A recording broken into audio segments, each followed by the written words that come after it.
Hello guys, the LCM of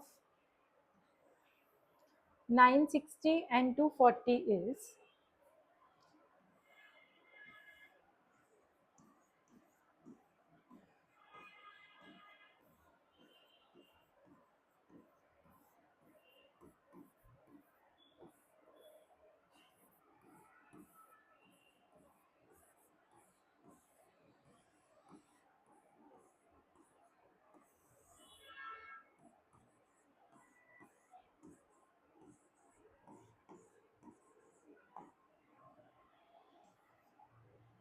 1, 2, 3, 4, 5, 6.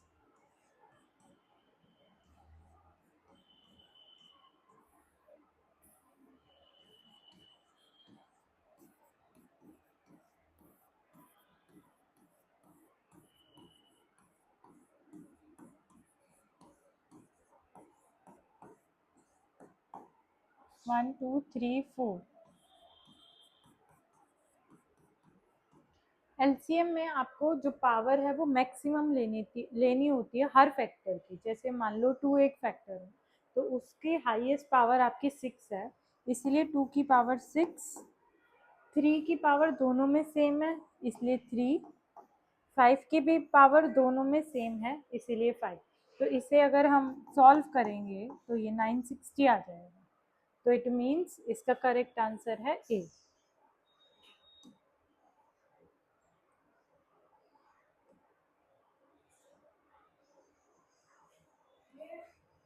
The natural number 1 is a prime number, composite, prime as well as composite, या neither prime या nor composite। 1 ना ही prime है और ना ही composite है, तो करेक्ट आंसर हो जाएगा डी।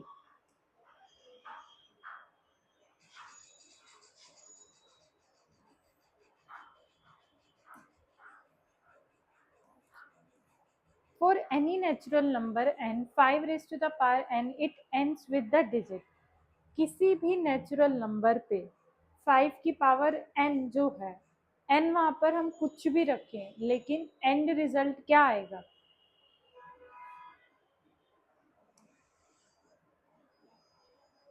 जैसे सपोज 5 की पावर n की वैल्यू हम 1 रख रहे हैं, 1 इज अ नेचुरल नंबर। 5 की पावर 2 रख रहे हैं 25, 5 की पावर 3 रख रहे हैं 125।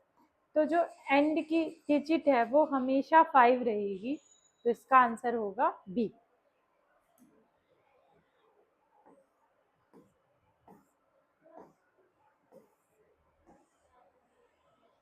The graph of y is equal to fx is given। The number of distinct zero of y is equal to fx is। यहाँ पर आपको एक ग्राफ गिवन है।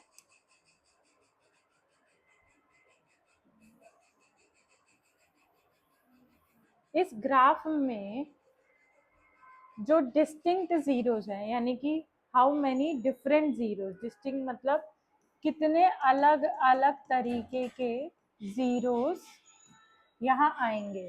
अब देखिए, जितनी बार ये ग्राफ इंटरसेक्ट करेगा, जैसे यहाँ ए पॉइंट पे इंटरसेक्ट कर रहा है और फिर वो यहाँ बी पे कर रहा है, लेकिन इस लाइन के ऊपर हमें एक्स एक्सिस का देखना है कि वो कहाँ कहाँ पे टच कर रहा है। तो वो आपका ए और बी होगा, यानी दो ही पॉइंट पे वो टच कर रहा है, तो आंसर आ जाएगा 2।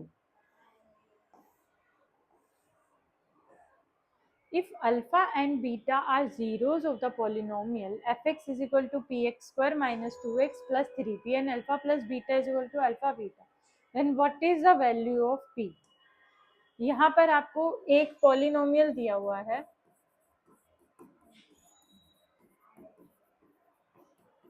सबसे पहले सम ऑफ जीरोज निकाल लेंगे। अल्फा और बीटा जीरोज हैं तो सम ऑफ जीरोज हो जाएगा आपका 2 अपॉन पी, क्योंकि फॉर्मूला होता है minus B upon A. General equation होती है X square plus B X plus C, तो इसमें से कंपेयर करेंगे तो बी की value -2। Alpha beta product of zeros होता है सी अपॉन ए, तो यहाँ से आपका 3 आ जाएगा।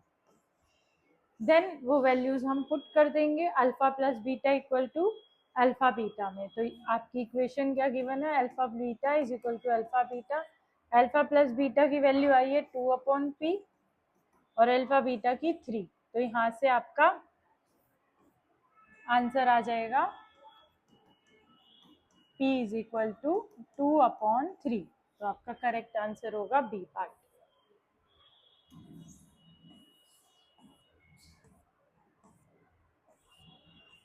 If the pair of the linear equation a1x plus b1y plus c1 equal to 0 and a2x plus b2y plus c2 is equal to 0 is consistent and dependent, then अब यहाँ पर आपको 4 ऑप्शन दिए हुए हैं और कंडीशन आपको दी हुई है कि वो कंसिस्टेंट हो, कंसिस्टेंट भी हो और डिपेंडेंट भी हो। अब कंसिस्टेंट और डिपेंडेंट कैसे हो जाएगा? कंसिस्टेंट का मतलब होता है कि कोई सॉल्यूशन है उसका,